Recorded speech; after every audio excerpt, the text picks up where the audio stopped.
अल्लाह रब्बुल इज्जत ने इस मुकाम पे 5000 फरिश्तों का नुज़ूल किया। जबल जो है वो अरबी में पहाड़ को कहते हैं और मलाइका कहते हैं फरिश्तों को।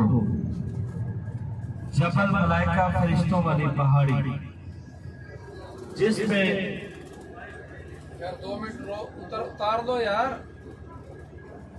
आपके सीधे हाथ में सब जबले मलाइका फरिश्तों वाली पहाड़ी जिसपे 5000 फरिश्तों का नुज़ूल हुआ। जब इस्लाम की पहली बड़ी जंग हुई, उस जंग में मुसलमानों की मदद के लिए अल्लाह रब्बुल इज्जत ने इस मुकाम पे 5000 फरिश्तों का नुज़ूल किया। रेत का खूबसूरत पहाड़ है। इस पहाड़ की खासियत है कि जितनी भी आंधी आ जाए इसका जो रेत है वो उड़ता नहीं है।